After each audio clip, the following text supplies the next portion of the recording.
Hi there, I'm David Pitchford, and I'm a grad student in primate behavior and ecology. Hi, I'm Olivia Dittrick, and I'm a biomed major. And I'm Carson Black. I am also a grad student in the Primate Behavior and Ecology program. First year. Awesome.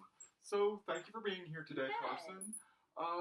So this is an interview. We're basically just going to try and figure out what your beliefs are and why you think them. So Okay. if it's all right with you, we're going to start with a little bit about your personal life. Yeah, you bet. Okay, so tell us about yourself. How old are you? I'm 21. I turn 22 this May. Oh, congratulations. Thank you. And where did you grow up? I grew up in a really small town in Wyoming, so I'm really far from home. And why did you come all the way out to Central? Central has the only primate behavior and ecology program in the entire country. And so I wanted to study primates, and this was the place to do it. That's wild. And so I guess what got you into primate studies? I did my undergrad in biological anthropology at Colorado State University in Fort Collins.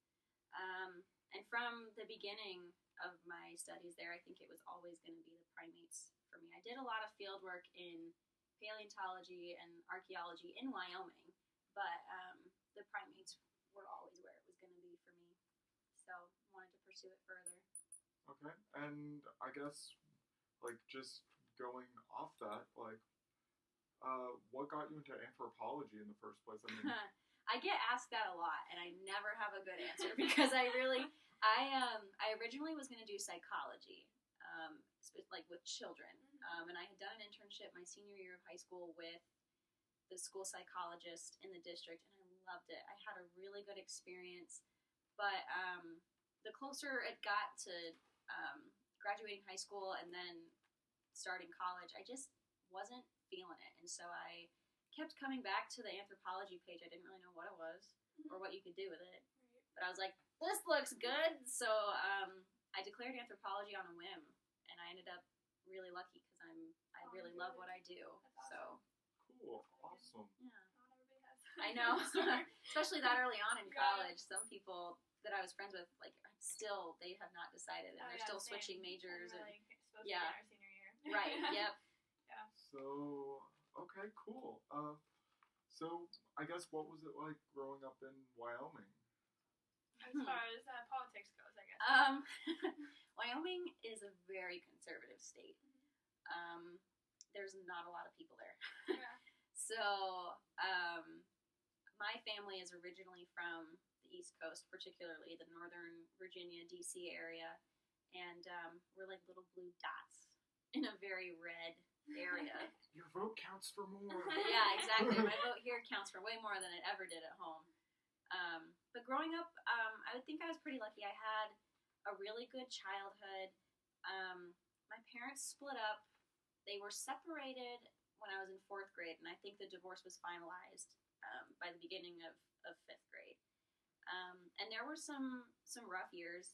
You know, it was like, as a little kid, my parents are getting divorced. Right. It's such a touchy topic, especially when you're that young and you don't really understand. Right, you don't know what's going on. Exactly. Everyone treats it like it's a really big deal. Exactly. And from the beginning, my parents were like, you will have a place to live. You're not going to be separated. We're not going to, do anything to uproot because it was already a difficult enough situation.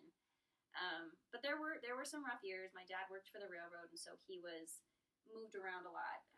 He lived in Nebraska and in Kansas, and then they relocated him to Wyoming, but he was working out of Salt Lake City more Okay. often than not. And so my dad missed out on a lot.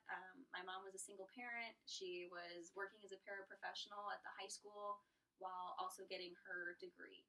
And so she was going back to school and raising two kids. And we lived with my grandparents for a while.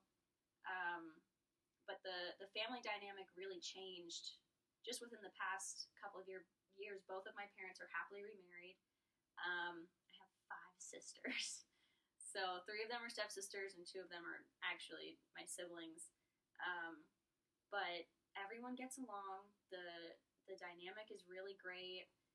There's no bad blood between my parents, and I think we're pretty lucky in that sense. It's one really big blended family. There's a lot of my siblings, and it's a good situation. We're really lucky in that sense. So Cool. And so, like, just a follow-up question, like, do you think your family has, like, any sort of, like, religious affiliation? I think more so on my dad and stepmom's side, there's more of religious stuff. I was baptized Episcopalian, and but I grew up in a United Methodist church. But we didn't really stick with it much past my confirmation to that church once I was in middle school. But yeah, Can I ask why?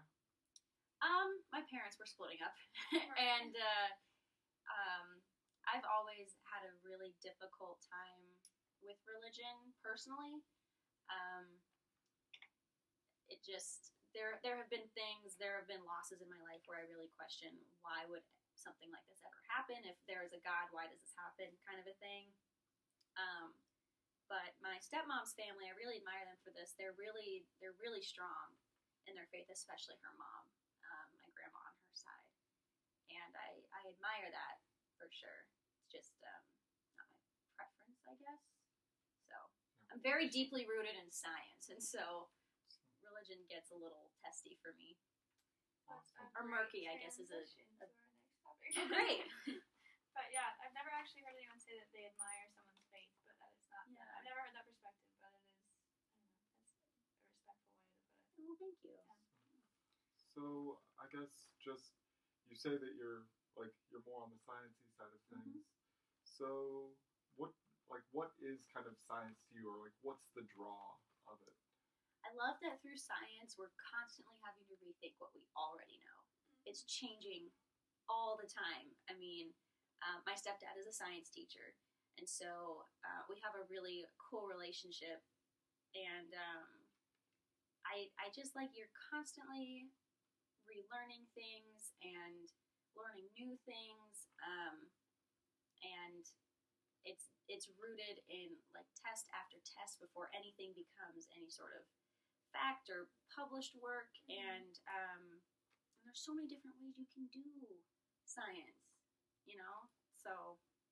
Okay. And so, I guess, like, something that I've personally encountered a lot, just coming from the Bible Belt, is like there's kind of this like there's kind of an opposition between the two.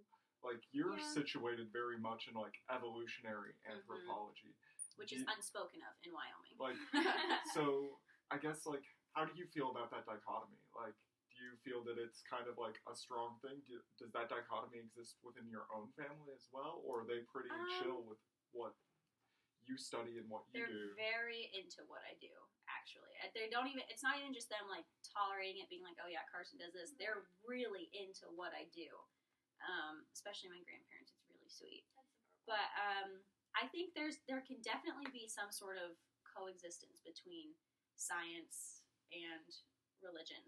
One of my really good friends is like hardcore science, but also very religious and very faithful in that sense. But the thing is, she doesn't like question the science. She doesn't say, well, Jesus rode the dinosaurs. That's why. Right. I've actually had someone tell me the dinosaur fossils we find are there to test your belief and your faith in God. And There's some of those people too. yeah. Yeah. But I definitely think there's a way you can have both, because one is like something you really believe in and you see with your heart and your soul, and the other is something you're science. looking at. I've held fossils in my hands that are Right. 56 million years old, and so As someone who's very Christian and also very bound to science, right, there's a happy medium for sure. I think, but there's some people that are like so far on either side that they're like, we can't have both. It's one or the other. And I think there's definitely a lot of common ground. Yeah. And So I guess, how do you like acknowledging that gap though between like the polarization? Like, how do you think we can bring those sides together? Do you have any ideas on that, or do you think it's? you people just need to be open-minded. And I think that applies not only to like the religious and science stuff, but also politically speaking. And I don't even want to get in too deep in that because that's an entirely different rabbit hole. Oh, we'll get there. But it's being open to having those conversations and starting that dialogue. I don't think there's necessarily a framework we'd have to follow for that. I think it's literally just people being willing to listen and hear some opposing ideas. Cool. So I agree. And Cool. see from other perspectives. exactly. Yeah. Yep. I agree with that. So, I mean, it seems that you're big on science. Is it also fair to assume that like you're big on education and have Very strong much thoughts on so. it? I come from a family of educators. 3 out of my 4 parents teach. And then my grandma on my dad's side was also a teacher. Okay. And her biggest thing was she wanted all her grandchildren to just be lifelong learners and just be constantly educating themselves, even if they're not necessarily in school. But yeah, education is big for me. Cool. Have you ever thought about getting into teaching? Was that ever a plan for you? Yeah, Was that ever an I think like at some point every little kid likes to think they're Yeah. going to be some sort of teacher. I would line my stuffed animals up on the living room floor and teach them about geography or dinosaurs or something. But I like the idea of ending up at a university somewhere, being able to take my own graduate students and teaching and be able to do research and stuff like that. Cool. Is there any like big transition you've kind of experienced between like undergrad and grad school? Oh yeah. Could Yeah, you- I graduated college early on accident, and Please it's explain. Weird flex, but okay. Like, we- I took a lot of like dual and concurrent credits through a community college in high school, and they were just taught at the high school. So if you were registered for a class and it was for college credit, I mean, it was free credits that you were getting, and Right. so I was doing those from the time I was like a sophomore, and was just racking them up. Didn't realize just how many I had racked up until the start of my second year at Colorado State, and my tuition had gone up with the differential tuition that they start charging once you hit like a certain point in credits. It's like your junior year, and my undergraduate advisor, who advised everybody, all the undergrads in the F department, was like, "Oh yeah, you need to come make a graduation plan with me." And This was your second year? this was the beginning of my second year. And when I went into her office, she's like, "Yeah, you're due to graduate a year from now." So I graduated college a year and a half early, which sounds cool until it actually happens, Right, and then you're not prepared for it. you're not Yeah. prepared. And I moved home and I worked full time for 8 months, which was in itself a very educational experience. I was a bank teller, and I loved it. I loved the people I worked with, but I really missed being in school. And so I moved out here in September to start my master's, and it's very different from undergrad. It's an entirely different workload. It's an entirely different type of stress. Because I mean, you're starting a project from scratch. You and I can speak to this. My advisor calls it your ugly baby. Oh. Because it's really the first project we get to take from start to finish. You get to come up with the methodology, you get to run the results and do the research, and so it's been a big change. And I'm really glad I didn't do a PhD first, which was my original plan. I'm so glad I didn't do that. So what are your thoughts on like kind of the state of education in America? I mean, like you can start wherever you want with this. Like, Speaking from like a public school perspective, teachers are definitely not paid enough. Even in the state of Wyoming. Wyoming is one of the highest rated states for teachers' pay. Oh, really? Yeah. Does that have to do with how your parents are there? Or your family's there? No, we Oh, just moved to teachers. Wyoming. You just We just moved to Wyoming. Okay. But I think there's so few people there. But the school districts really pride themselves on educating their kids. So, but they're still. I mean, my stepmom teaches 5th grade, and most of the supplies in her room are coming out of her own pocket. Oh, yeah. I don't think that's fair. I don't know. And so I think teachers definitely need to be paid more. I think there's huge gaps in the education system not necessarily in Wyoming. We're pretty lucky in that sense, but in neighborhoods that aren't necessarily deemed good. I'm thinking like certain areas of Detroit, Chicago, big like inner city areas. Wyoming's not big enough to really have that, but I think there's huge gaps there. I think funding at the higher academia level is also a huge issue, and we are the ones suffering for that. So, What else? just kind of following up on that. So, where do you like? I assume you get your information about public school from your family because Yeah. they're educators. Mm-hmm. Where do you get your information about the higher education aspects? Like, what kind of news sources do you listen to? NPR. I do. I follow CNN. I'm trying to think of other news outlets.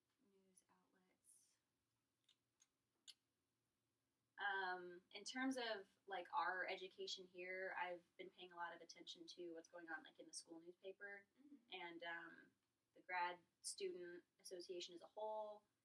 And ironically enough, keeping up with certain professors and scientists in my field on Twitter.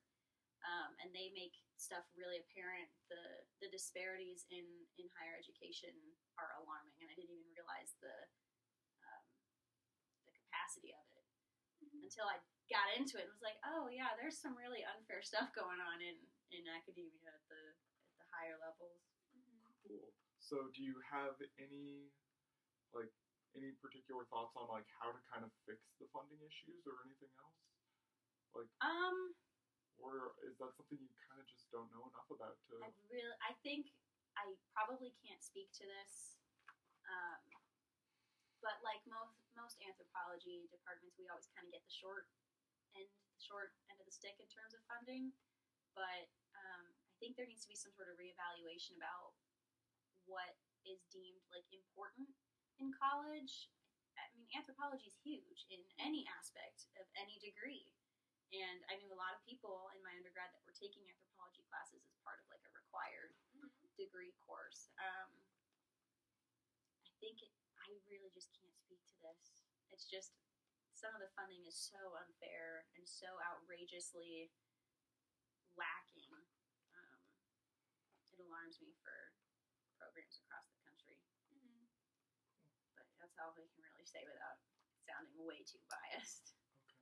Okay. And so I know that you said you had 5 sisters. Is that right? And how old are they? I have an older stepsister who is out of school now. She's starting her career in dental work.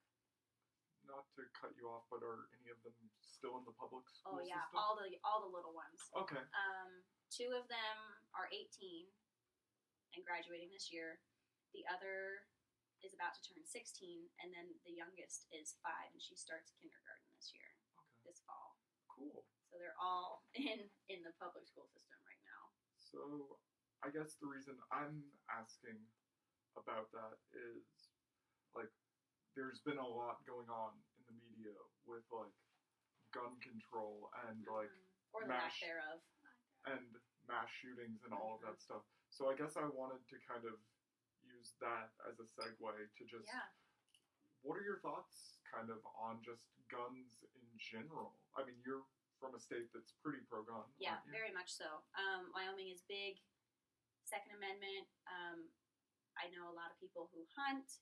My grandpa is one of them, but he's always been very conscientious about his 3 grandkids running around, and so everything is always locked up the way it's supposed to be. Nothing is ever loaded, and so he takes those precautions, and he always goes through the background checks and the rigmarole or whatever you want to call it in order to obtain a gun.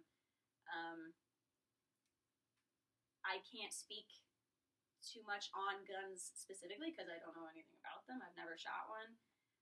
Never really had a desire to. But what alarms me about guns in this country is that pretty much anyone can get one at any time. I mean, you can get them at Walmart, for Pete's sake. And I think big. Oh, is it okay? Yeah. Okay, I wasn't sure. I think there's a big issue in like who can obtain guns and when. Is it okay? Yeah, just keep talking. Okay. It alarms me because my youngest sister is about to be in kindergarten, Right. and she will be as old as the kids that were killed in the Sandy Hook shooting. And My nephew. yeah, it makes me, and the other 3 are in high school, and there's so much wrong with the current gun regulations and legislations that are in place, and the NRA is putting money in politicians' pockets, and so nothing is getting done. Because the minute there's a shooting, people want to talk about how to fix it. How do we make this right? But the NRA and certain politicians are like, you won't even let the bodies go cold before you try taking people's guns away and doing this, and this. We never want to take their guns away. We just want regulations that restrict who can get them. And I think there's been too much of it in this country. Too much gun violence, not just in the school system, but I mean the Aurora shooting in the movie theater, Las Vegas a couple years ago. So just I know these are all like really salient examples and everything, but have you ever like actually looked at like the statistics of gun violence or anything? Or I've done a little bit, and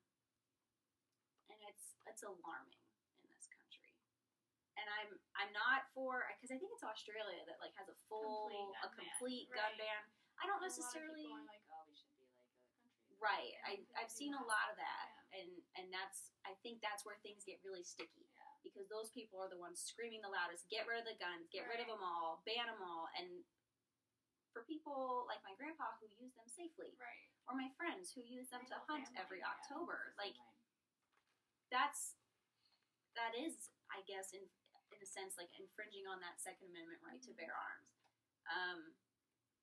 And I don't think there should be a total ban at all. I don't agree with that. People use guns in plenty of safe other ways. But I think that Second Amendment was written at a time when we didn't have semi-automatic rifles and things like that. And so we need to revise, what is okay to buy, what do you actually need? Because I don't think any normal citizen should have the ability to buy like a military grade assault rifle. I agree with that. But I also think that it's really difficult. They just tried to pass a law in Washington, for example, to ban a certain kind of assault rifle. But the ban would immediately put anyone who has that in their possession into being an unlawful citizen by Oh, jeez. You mean they wouldn't be grandfathered in though? Because No, I don't think so. There's a bunch of publicity about it in my group of people who are very interesting. Cool. I'll remind me to definitely take read up notes so I on can check It that came out. up on all my social medias, all my very angry hunting friends about all that. So I'm going to shift the interview to you for a second. What kind of sources were they posting from? I did not read the sources. I saw the links and I saw the angry comments. I did not ever Just keep scrolling. Don't need to get involved in this. Exactly. I heard a lot of hype about it, and I was like, oh man. I know that it didn't get passed, but that doesn't shock me. Yeah. But yeah. There's got to be a way, some sort of framework that can bring us to a point where really deadly assault rifles that are meant to hurt people do not make it into the public's hands and protect our kids. And I don't mean like giving teachers guns. That is the last thing I need. My stepmom put it perfectly. She's like, I don't need a gun. I need colored pencils. Right. Arm me with those. Glue sticks, Yeah. Yeah. People make the argument that's like, I've heard people make this argument, and I don't know what the answer is. I don't think that arming I don't have the answer. People make the argument that schools are already anti-gun zones. So what's your solution? What did that stop? Exactly. Did that stop the kid? Where was that? In Florida? The Valentine's Day shooting? That didn't stop that kid from going in there. That's what I'm saying. Like, the guns still make it into the school. So then people make that as an argument. And people, they also make the argument, they're like, well, the good guy with the gun. If I have like a concealed carry, I can protect you. If someone starts, shooting in a target, I can protect you. But which has only really been reported once. Yeah. recently. Whatever, A good but- situation. Are you talking about the Waffle House shooting? No, I'm talking about the church shooting. Okay. Oh, Because- that was recent. Yeah, it was really That was just a Because couple of months ago. About I a think. year ago, there was one that happened to a Waffle House shooting, and my ex actually worked at that Waffle House. He happened to be he wasn't working at the time. Oh, good. Like, but Yikes. yeah, so like But I just I think just that moved There here. are some that good whole times, argument, but- like with the good guy with the gun and like school resource officers. Right. Our high school has one. He does carry a weapon with him, a firearm, but if you're not at the right place, the right time, Yeah. it that doesn't means help anything. nothing. Yeah. You know. So gun control is it's a gray area, and It it is a causes gray a lot of uproar, and people are like, you want to take my guns away? That's not what we want. We No, just want to yeah, keep people exactly. safe, especially kids. I mean, So it makes me so scared because my youngest sister starts kindergarten, and someone with a gun is not gonna, with the intention of like shooting in a school, is not gonna take mercy on anybody. so that totally makes And it's such a downer topic too. It is a It's just downer there's topic. no good answer. No, You it know. So, like, I mean, so a lot of people kind of look at the gun issue as a mental health issue, and like even the Mhm. CDC I know has tried to treat like the gun crisis in America as a health Mhm. kind of deal. So I guess that's kind of a small scale thing, but also related to health. I kind of want to talk about like the environment and environmental health. And you're an ecologist, Yeah. so I imagine you probably have like pretty strong feelings on that. So what are your thoughts on environmental issues like deforestation or climate change? And so many thoughts here. A huge part of my thesis research is going to be on like habitat fragmentation and degradation. And I worked in a rainforest previously that was just surrounded. It was a fragment surrounded by banana plantations. Oh my goodness. So I think human agriculture has proved to be a huge issue for forest ecology and preservation and conservation. Climate change is a huge issue. I don't care what the deniers say. It is a huge issue, and absolutely everyone should be alarmed by this. I just saw an article on NPR that was published, I think, yesterday or this morning, that showed like two pictures of one of the poles just like 9 days apart, and the amount of ice that went away in 9 days is just, it's outrageous. And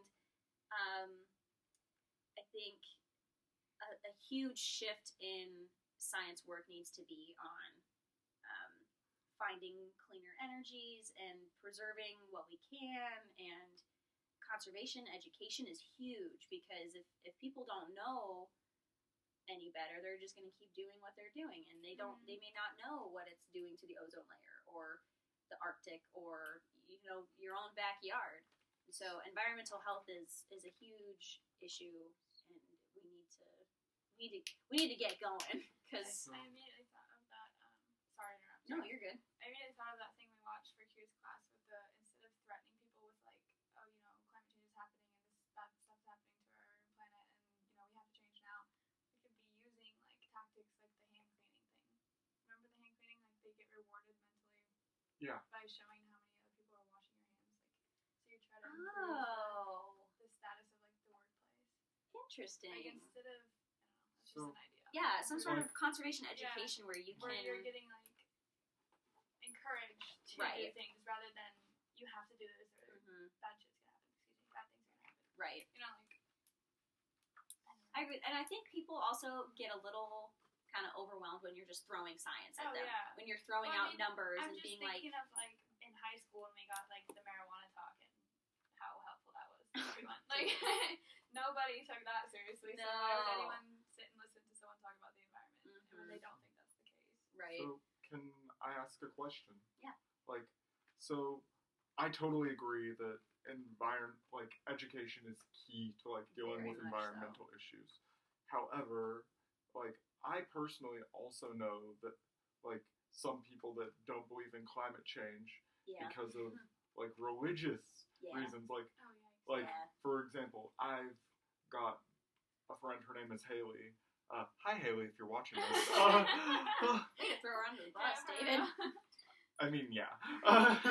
So she's one of those people. She kind of believes that God's in control and everything's in His hands. Like it's only going to end when He says it ends. So there's nothing we can really do to like either fix it or there's no way we can really mess it up. So like I feel like it's even like when people have access to education, because Haley and I like we grew up in the same environments, had the same classes up to our sophomore year in college. So how do you suggest like we reach out to the people that are like that do have the education but are still kind of resistant? I think that goes back to the religion talk we discussed a little bit ago. Is that big gap, and just keeping people open. You know, science. The whole thing about science is it's not always fact. No, You know, what's a fact and what's a theory? You know, people are like, well, climate change, that's like a theory. No, this is one thing that is, this is for sure a thing. Right. I think in terms of reaching out to those people, you gotta, and I think just the general public as a whole, you gotta break down the science in a way that makes sense, that people can really wrap their heads around, and so it's not such a big, scary thing when you don't understand it. And that's the thing, people get overwhelmed and they shut down when they don't understand something. Totally. They just block it And out. exactly. It doesn't actually Nothing sit anywhere sticks. in here, They'd rather just ignore it, move on, think of a different explanation that makes more sense to them. Okay. But in that sense, last I checked, God's not a scientist. But that could just be me. I don't know. As a Christian, as we discussed earlier, as a Christian who has like a strong faith in God and His plan, I could say something like that and know fully well that I also have a role to play in improving our situation. Yes. I could say I trust Mhm. God and I trust His timing and I trust that He's going to have a plan for us, but I can also know fully well that Yeah. I need to be helping the environment too and advocating Exactly. and informing people. Mhm. So I don't know if that's the case for your friend Haley, but that is something I would say as well. I agree with that. I love Haley like Yeah. dearly, but I'm gonna just say she's long gone. Like, she gets a little more off the deep end every year, I see. but she probably has like the same views about me. So who am I to criticize? Like We are pretty close on. Yeah, we're a little over on time, so we should probably hit one last topic. So, and then wrap things up. like. Yeah, I'm sorry to cut the environment stuff short. There's a lot I that's want okay. to dive into. I could do a whole interview Yeah. just on that. Yeah. So. Well, like, I mean, there's a big neocolonial aspect to the environment. We know that, like, environmental issues are very much related to, like, people's, like, physical health. Like, ozone quality is related to, like, asthma stuff. Yeah. And, like, a big example is deforestation affecting, like, the health of indigenous peoples and local Very populations. much so, because those are Yeah. also populations that are often kind of marginalized and kind of tossed aside by big governments. Already, Yeah. Even so, but like even in like non-marginalized areas, like in the United States, like a first world country and arguably one of like the leading superpowers in the world, there's still problems with like access to healthcare and everything. Yeah. And I was just wondering, what are your particular thoughts on healthcare in the U.S.? I think it's too damn expensive here. I think like things like maternity leave really need to be addressed. My mom had her third baby at 45 years old via C-section and was expected to be back to work in 6 weeks. That's not even like the full healing time of a cesarean. I think people shouldn't be rationing their insulin because they can't afford it. Yep. I think healthcare at this point in this country has become such a money game for people that control big pharma and things like that people don't want to go to the ER if they really, really have to because they can't afford the bill. People don't want to call an ambulance because they can't afford the bill. People go to the hospital because they can't afford the Yep. ambulance. They are not. People are really suffering. Doctor's notes for their children who have Yep. the flu because they cannot afford the bill. They can't afford the bill. Yep. And I think insurance they don't necessarily care about the people. They want the money from it. So, like, I mean, is there, I guess, kind of bouncing off that, what are your thoughts on universal healthcare, or do you think there's an alternative system that would be preferable to that? I really don't have a good answer. I think universal, isn't that what Canada's got going right It's now? Canada, most of Europe. Most of Europe. I think That's what Bernie Sanders is pushing for. right. Really Yeah. I think universal definitely needs to be the first step for us, because I wouldn't have a problem. Someone, I don't remember who said it, or maybe it was just something from some Facebook post that like went viral. Someone in Canada was like, I don't have a problem paying a little bit more on, what is it, like taxes? Your taxes would go up. I don't have a problem paying more taxes so that a little boy can get a heart transplant and not have to pay a dime. You know, in this country, we pride ourselves on taking care of each other, being there for each other. After 9/11, this country was the most united that it has arguably ever been, especially in this political climate. We're definitely not on a united front, but I think we need to take care of each other. And hiking up prices, I mean, outrageous prices for surgery and medicine, that should not be what this country is. And I think universal, at least moving towards that, would be ideal, and then we can kind of think bigger from there. Okay. So, are there any downsides to universal healthcare that you could possibly think of? Like, taxes. Your taxes are going to go up, and I think that's where people are like, whoa. Well, I read like they're really. You might be able to speak more to this because you're. I don't know. I read like a really right-wing article the other day about it. It wasn't even something I would normally look at, but someone posted it on Facebook, so I looked at it for a second. But it was about how much it would affect the lower income families who are the ones who most need the healthcare, and how the raise taxes. It was like a really simplified breakdown of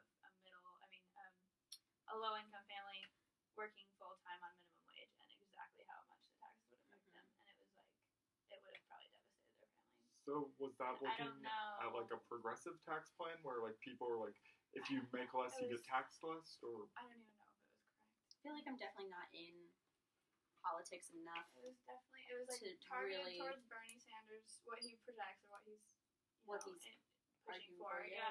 And I don't know that it was even accurate, but it was interesting. Something I'd want to look more into. Yeah, check the facts on that for sure. I don't have a good answer for that one because I don't know enough about it. I know whatever system we've got going now is not working for people. And I don't want to assume, but I am going to ask. Yeah. You probably got that information from NPR as well, or is there another news source? NPR, I do follow Bernie, but I'd say like NPR probably at some point. I read something about the breakdown of Bernie's plan. And it's watching like those little videos that pop up on Facebook, and it's like BuzzFeed or Now This, and they're going and interviewing people, and they're like, how much do you think it is in America to have this surgery? And it's somebody from London's like, oh, it's this much. Nope, higher than that. And I remember one in particular, they told her how much it would cost or what would happen if not, and she kind of looks at them, she's like, well then, you're poor and you're dead. Like, yeah. What is happening in America in their healthcare system? Nothing good. No. So, I mean, and I guess just one final topic before we wrap things up. I keep asking about the sources that you use, like whether you're looking at like CDC stats or NPR articles or something you stumble across on Facebook. How is it that you determine what is reliable information? And I mean, I feel like that's super pertinent as a scientist. As a scientist or just in because the 2020, in the 21st century, in the world of fake news media, a post-truth society. Yes. Because I mean, I totally am with you, and like I'm pretty pro universal healthcare, but at the same time, like I kind of know maybe I shouldn't trust the BuzzFeed videos. Yeah, exactly. I definitely read a lot of NPR, And I think NPR is good in the sense that they are getting the information from these scientists. They're doing the interviews. They're running the articles correctly.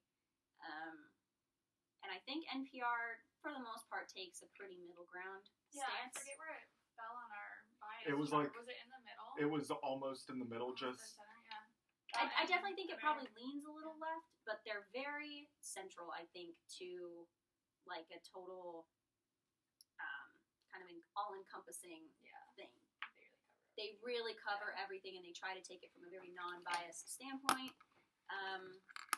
I do read CNN, which I know is what's deemed the fake news media. Right. But I So grew is up. Fox News, though. They're So- just on other- Fox News is an entirely different. they are their own breed. Yeah.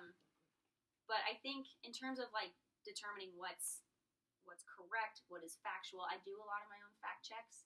If I read something that's kind of questionable, I Google it and try to find the stats or the original source of that information myself.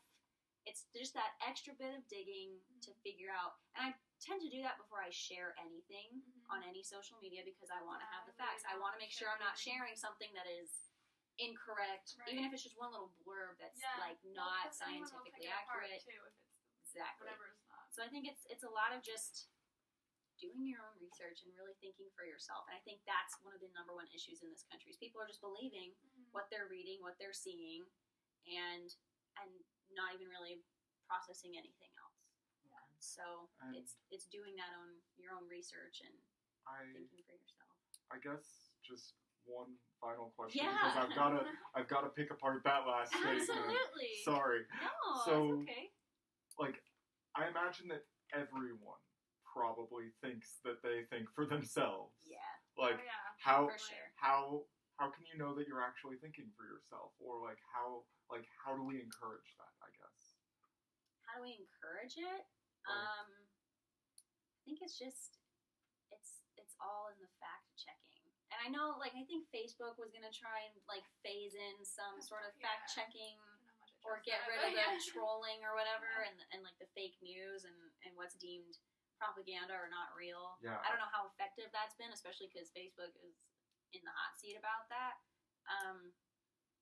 I think everyone does probably think that they're thinking for themselves, but in terms of really brushing up on what you're reading and being absolutely sure that the source it's coming from is true, because you see I particularly see a lot of right wing, the legitimate fake news stuff that people are sharing and spewing, and I'm like, how do you even believe this? Are you Right. doing the research? Are you reading that this is not true? Yeah. Um, Yeah, that's true. and it's also I think we have to hold each other responsible. If I were to share something that just was not accurate or just did not, come off, I don't know what I'm trying to go with. But if you So saw you something, want us to peer review each other? peer review my Facebook timeline. Peer review my Facebook timeline. But I think it's also a matter of holding each other responsible, and not That's in a very really true. rude way. If I were to share something and David's like, "Yo, this is fake news. You're so dumb. Why would you share this crap?"